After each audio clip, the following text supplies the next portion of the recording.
టాలీవుడ్ కు CM Revanth Reddy warning ఇచ్చారు. ప్రజల ప్రాణాలు తీస్తుంటే చూస్తూ ఊరుకోమని హెచ్చరించారు. అల్లు అర్జున్ అరెస్ట్ చేస్తే ఇంత హంగామా చేస్తారా అంటూ మండిపడ్డారు. తప్పు చేస్తే అరెస్ట్ చేయొద్దా అని ప్రశ్నించారు సీఎం రేవంత్ రెడ్డి. ఒక్కరోజు జైలుకి వెళ్లేందుకే పరామర్శించేందుకు అల్లు అర్జున్ ఇంటికి క్యూ కట్టారు. బాధిత కుటుంబాన్ని ఎందుకు పరామర్శించలేదని నిలదీశారు. मगर कुछ पॉलिटिकल पार्टीज 10-10, 20-20 साल जो रिप्रेजेंट किए, मंत्री किए, वो लोग मुझे गाली दे रहे हैं. उसके ऊपर कैसा केस लगाते हैं? वो मेरा दोस्त है भाई. आपके लिए, आपके दोस्त के लिए कोई नया कानून बनाना है तो बनाओ, देखेंगे. अरे आपके दोस्त रहे तो 12 खून माफ है क्या? मेरा भाई के लिए भी माफ नहीं है, आपके लिए कहां से माफ करूं मैं? मेरा परिवार के लिए भी कोई नया कानून नहीं है. स्पीकर साहब, मैं ये कुर्सी में बैठा हूं, जो कानून है जो डॉक्टर बाबा साहब अंबेडकर जी ने जो कानून दिया, कानून के हिसाब से हम सरकार चलाएंगे. जो अकबर साहब ने जो बात लिखा, कुछ प्राइवेट डिस्कशन है, कुछ पब्लिक विजुअल्स है. जो पब्लिक विजुअल्स में वो वापस जाते वक्त भी हाथ हिलाया, रोड शो किए, आने से पहले किए, जाने से समय पर किए. पुलिस वाले भी उसको जल्दी जाने के लिए कोशिश प्रेशर किए. सब कुछ सच है, मगर उनको तो बेल मिल गए. अभी कानून तो हम मानना ही पड़ता. तो ये हकीकत है, सचमुच है, मगर अफसोस की बात है. मैं फिल्म इंडस्ट्री जो बड़ा लोग है, मैं उन लोगों से गुजारिश करता हूं, इनह्यूमन नहीं रहना. आप बिजनेस कर लो, आप पिक्चर निकालो, पैसे कमाओ, सरकार से इंसेंटिव्स ले लो, सब्सिडीज ले लो, स्पेशल प्रिविलेज शूटिंग के लिए जो होना है वो मांगो. मगर किसी का हत्या होने के बाद, किसी का जान चलाने के बचाने के बाद, किसी का जान लेने के बाद आज स्पेशल प्रिविलेज मांगे तो ये सरकार में नहीं मिलने वाले. मैं जब तक मैं कुर्सी में रहता हूं तब तक नहीं देता हूं. मेरा जिम्मेदारी तेलंगाना आम जनता का जान बचाने का मेरा जिम्मेदारी है. उन लोगों के लिए कोई भी तकलीफ दिए, उन लोगों को कांग्रेस सरकार ने, मेरे सरकार ने छोड़ने वाला नहीं है. बाबा साहेब अंबेडकर इచ్చిన చట్టం ప్రకారం దీనికి కారణమైన వాళ్ళను, ప్రత్యక్షంగా పరోక్షంగా కారణమైన వాళ్ళందరి మీద కేసులు కట్టి పోలీసులు విచారణ చేయాల్సిందే, బాధితులను శిక్షించాల్సిందే అధ్యక్ష. సో ఈ రోజు ఆ కుటుంబాన్ని ఆదుకోవడానికి ఈ రోజు కూడా ఆర్థికపరమైన విషయాల్లో కానీ దీంట్లో కానీ వాళ్ళెవరు పెద్దగా ఆసక్తి, కనీసం సినిమా వాళ్ళు ఒక్కరోజు అతను పొయ్యి వస్తే సినీ ప్రముఖులందరూ అతని ఇంటికి వెళ్ళి అతనికి మొత్తం ఏదో కాళ్ళు చేతులు యాక్సిడెంట్లో పోయినట్టు కన్నీళ్లు గారుస్తారు. ఈ సినీ ప్రముఖులు ఒక్కరైనా హాస్పిటల్కి పోయినరా అధ్యక్ష? నేను సూటిగా తమ ద్వారా సినీ ప్రముఖులను నేను అడుగుతున్నా అధ్యక్ష.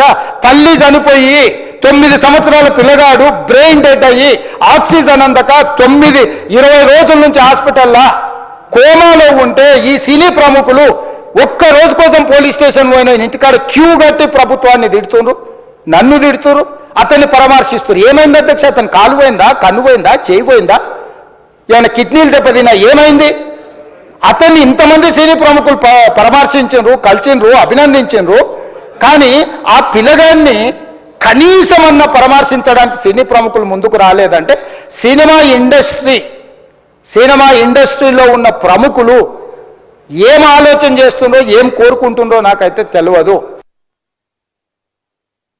నెలకు 30,000 జీతంతో పనిచేసి ఒక ప్రైవేటు చిన్న దాంట్లో ఉద్యోగం చేసుకునే తండ్రి తన కొడుకు, ఆయన అభిమానాన్ని, కుటుంబము 12,000 రూపాయలు, 3,000కు ఒక టికెట్ 12,000 రూపాయలు పెట్టి సినిమా థియేటర్కి వెళ్తే థియేటర్లో చనిపోతే, చనిపోయిన 11వ రోజు వరకు వీళ్ళు ఎవరు, హీరో కానీ ప్రొడ్యూసర్ కానీ ఎవరు కానీ ఆ కుటుంబాన్ని, చనిపోయిన కుటుంబాన్ని కానీ హాస్పిటల్లో చావు బతుకుల మధ్యలో ఉన్న పిల్లవాడిని పరామర్శించడానికి కూడా పోలేదు అధ్యక్ష.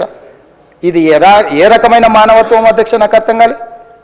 ఇలాంటి మానవత్వం లేకుండా వ్యవహరించిన వాళ్ళను పోలీసులు విధి నిర్వహణలో భాగంగా పోలీస్ స్టేషన్కు తీసుకెళ్తే ఒక ఆయన ట్విట్టర్లో పెడతాడు అడ్డగోలుగా 10 ఏళ్ళు మంత్రి చేసి ఉద్యమాలు చేసినామని చెప్పుకునేటోళ్ళు, ఉద్యమాల సమయంలో సినిమా షూటింగ్లో జరగొద్దని దాడులు చేసిన వ్యక్తులు ఇవాళ అతను భగవత్ స్వరూపుడు, అసలు అతన్ని పోలీసులు ముట్టుకుంటారా? అసలు ఈ రాష్ట్రం ఏమైపోతుంది? రాష్ట్రం ఉంటుందా? ఈ రకంగా రాజకీయ పార్టీలు అధ్యక్ష, రాజకీయ పార్టీలు ప్రజాప్రతినిధులుగా చనిపోయిన ప్రాణాల విలువ లేకుండా చావుకు కారణమైన ప్రత్యక్షంగా పరోక్షంగా అయిన వాళ్ళని పోలీస్ స్టేషన్కు విచారించడానికి పిలిస్తే కూడా అది కూడా తప్పుపట్టి ప్రభుత్వాన్ని బద్నాం చేయాలి, ముఖ్యమంత్రిని తిట్టాలని ఎంత నీచమైన భాష వాడింది అధ్యక్ష. యూట్యూబ్లలో మీరు చూడండి. నాకేముంటుంది అధ్యక్ష, ఏంది ఆ సినిమాకు స్పెషల్ రిలాక్సేషన్స్ ఇచ్చి ఇవాళ సినిమా ఏదైతే వ్యాపారం చేసిందో సినీ పరిశ్రమను ప్రోత్సహించాలని మొదటి వారం అత్యధికంగా సినిమా ధరలతో టికెట్లు అమ్ముకోవడానికి, స్పెషల్ షోలు వేసుకోవడానికి, బెనిఫిట్ షోలు వేసుకోవడానికి ప్రత్యేకమైన అనుమతులు ఇచ్చింది నా ప్రభుత్వమే కదా, మా ప్రభుత్వమే అధ్యక్ష. సినీ పరిశ్రమను ప్రోత్సహించాలనే మా విధానం. ప్రోత్సహించే క్రమంలో తెలంగాణ ప్రజల ప్రాణాలను తీసుకోమనే, ప్రాణాలు తీసుకుంటే కూడా వాళ్ళని ఏమనొద్దానంటే మీరు లా చేయండి అధ్యక్ష. మరి స్టేట్కు లా అథారిటీ ఉందో లేదో నాకు తెలియదు, కానీ star, film star, super stars or political stars is having some special privilege. If they murdered anyone also we need not to prosecute or otherwise we need not to book any case against these personalities అని మనం మీరు చట్టం చేస్తా అంటే సినీ ప్రముఖులకు కానీ, రాజకీయ ప్రముఖులకు కానీ, స్టార్లని ఫీల్ అయ్యే వాళ్ళ పట్ల ప్రత్యేకమైన చట్టం ఉంటుంది. వాళ్ళ మీద కేసులు పెట్టొద్దని మీరు ఏమైనా చట్టం చేస్తే ఆ చట్టం అమలు చేస్తాం అధ్యక్ష. 2వ తారీఖు వాళ్ళు అప్లికేషన్ పెట్టుకుంటే 3వ తారీఖు పోలీసులు తిరస్కరించారు. 4వ తారీఖు హీరో కానీ, హీరోయిన్ కానీ, సినిమా ప్రొడ్యూసర్స్ కానీ ఎవరు థియేటర్ రావడానికి వీల్లేదు. ఈ థియేటర్లో మేము సెక్యూరిటీ ఇవ్వలేము. ఈ థియేటర్కు ఉన్నది ఒకటే దారి. ఈ దారిలో ఇంతమంది వేలాది మంది అభిమానులు వచ్చినప్పుడు మేము కంట్రోల్ చేయలేము, వద్దు అని తిరస్కరించారు. తిరస్కరించిన తర్వాత కూడా 4వ తారీఖు 9:30 ప్రాంతంలో హీరో రావడం జరిగింది. రావడం కారులో వచ్చి థియేటర్లో పోయి సినిమా తెచ్చి మళ్ళీ కారులో వెళ్ళిపోతే పెద్దగా ఇంత ఇబ్బంది జరుగుతుండేనేమో లేదో నాకు తెలియదు. కానీ ఎక్స్ రోడ్ చౌరస్తా కంటే ముందు నుంచే కారులో రూఫ్ టాప్ ఓపెన్ చేసి రోడ్ షో చేసుకుంటే థియేటర్లకు పోవడంతో ఆ చుట్టుముట్టుతున్న 7-8 థియేటర్లలో ఉన్న సినిమా అభిమానులు మొత్తం ఇక్కడికే రావడంతో వేలాది మంది జమ అయ్యారు. ఆ గేట్ ఒక్కసారి హీరో కారు లోపలికి పంపించడానికి ఆ ఉన్న గేటు తెరవడంతో వేలాది మంది ఒక్కటేసారి ఉప్పెనలాకు వచ్చారు. ఆ ఉప్పెనలో చనిపోయిన రేవతి, ఆమె కొడుకు, భార్య, భర్త, కూతురు వాళ్ళు అలాగైపోయి కొడుకు, తల్లి ఒక పక్కన పోయి ఆ జనాల నుంచి తప్పించుకొని టికెట్ చేసుకొని ఆ తొక్కిసలాటలు హీరోను థియేటర్ లోపలికి తీసుకుపోవాలనుకున్న టైంకి అతను బండి మీద రోడ్ షో చేసి దిగేటప్పటికి వేలాది మంది హీరోని కలవడానికి చొచ్చుకొచ్చారు ముందుకు. అసలు అంటే ఈ రకమైన వాతావరణంలో అతన్ని లోపలికి తీసుకువెళ్ళాల్సిన సందర్భంలో అతను ప్రైవేట్ సెక్యూరిటీ, ఇవాళ రేపు మనం ఫంక్షన్లలో బౌన్సర్లు అని మనం చూస్తూ ఉన్నాం. 50-60 మంది సరిగ్గా లెక్క తెలియదు, 50-60 అని అంటున్నారు, నెంబర్ 4 ఎక్కువ తక్కువ.